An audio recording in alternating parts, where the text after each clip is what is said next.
Canaan Mountain rises in the northwestern corner of Connecticut, near the Massachusetts and New York borders. H. Lincoln Foster lives on the shoulder of that mountain. It's like a flat iron turned upside down with the flat side up, with a point at Canaan and then spreading out as it goes toward Goshen. And there are practically no roads over the mountain. It's pretty much wilderness, and mostly forested wilderness. You could quite easily get lost. Canaan Mountain today looks like a wilderness, perhaps as close as any place in Connecticut to what the forest must have looked like when the first European explorers arrived. But hidden in its soil and plants and in town records and local memories lies a complex history, shaped by factors as diverse as the movements of the glaciers, the importation of charcoal burners from Italy, and the opening of farmlands in the Midwest. Link Foster has studied the geology, natural history, and human history of Canaan Mountain. The story of Canaan Mountain, as Foster told me, begins with a rock foundation of limestone, over which layers of mud were laid. And the whole thing was then subject to great pressures and heat, so that the limestone, which was formed in a very shallow sea, was marbleized by heat, and actually it was probably turned over, because you find in many areas that the limestone layers are standing on edge instead of lying flat. Weather reshaped the mountain. Since then, since that very ancient time, the mountain has been subject to a lot of erosion, and then during the Ice Age, the whole surface of Canaan Mountain was greatly modified by the movement of the ice and the scouring of a great deal of the rock on the surface. And then when the meltwater came, when the glacier melted, a great many streams were developed, and those carried down quantities of rock and sand, and there are sand deposits all around the base of Canaan Mountain, frequently overlaying the limestone that was formed in the early days. As the glaciers melted, they left behind a large lake at the foot of Canaan Mountain, in an area now known as Robbins Swamp, the largest wetland in Connecticut. Archaeologists have discovered that early Indians lived around the shore of the lake. They found hearths, and they found a number of artifacts. The next humans to affect Canaan Mountain were the European settlers, who cleared farms, built sawmills on the streams, and cut firewood for fuel, but left much of the forests standing. That changed when northwestern Connecticut became the center of Americans' iron industry. The iron masters used charcoal to fuel their furnaces, charcoal made by skilled charcoal burners recruited from Italy. You can find, as you walk around up on the mountain, you can find what are known as charcoal pits. They're not pits, but they're flat, round areas with a trench dug around the outside of this area, and it was on this flat area that they built their wood piles and used the dirt from the trenches to cover this great big pile of wood. And in the center of the pile would be some kindling. The other would be greenwood.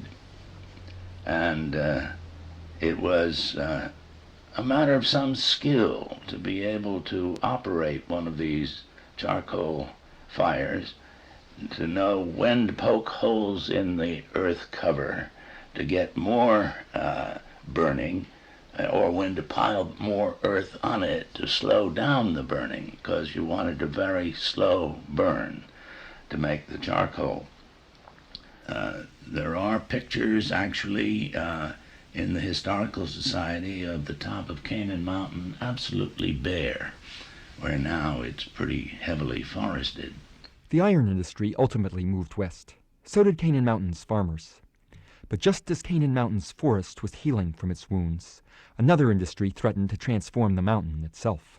If we think that the charcoaling at the top of the mountain was devastating to the environment, at least it regenerated, and the forest came back. The animals are there. But a few years ago, there was a proposition made by Northeast Utilities to use the top of Canaan Mountain and the swamp on the southwest side of Canaan Mountain as the site for a tremendous pump storage program. The plan would have created a large lake at the top of the mountain, right on top of the state's first wilderness preserve. Excess electricity would be used to pump water up to the lake. At peak hours of power use, the water would run down and generate electricity. Besides dams and tunnels, the plan would have required very large transmission lines and a generating and pumping facility about the size of 3 football fields. One of the hardest fought environmental battles in Connecticut's history was waged, and after a struggle lasting several years, the pump storage plan was defeated. The top of Canaan Mountain remains a wilderness area today.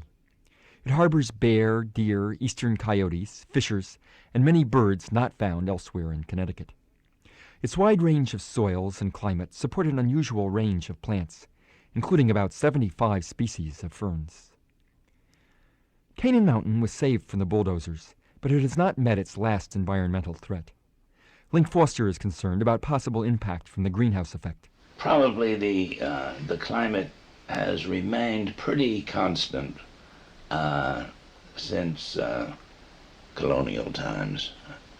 Now we may be getting a change in climate with the breakdown of the upper layers.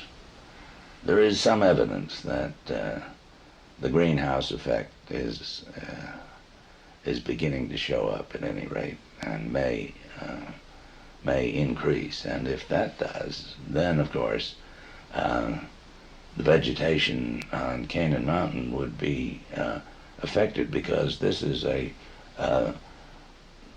northern forest, whereas if the average temperature went up even as much as 10 degrees Fahrenheit, we'd have considerable change in the vegetation.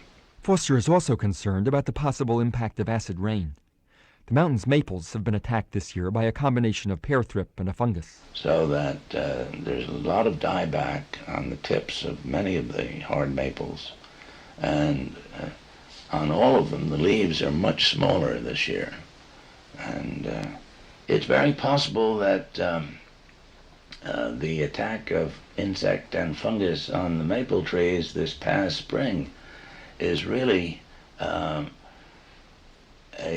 side effect, in a sense, of the stress put on the maple trees by acid rain. The story of Canaan Mountain shows how intimately our human history and our natural history are intermingled. Even what appears to be a wilderness area has been shaped and reshaped by human as well as natural forces. Canaan Mountain's forest shows the power of nature to restore what human beings have destroyed. But it also shows the environment's continuing vulnerability to human depredation.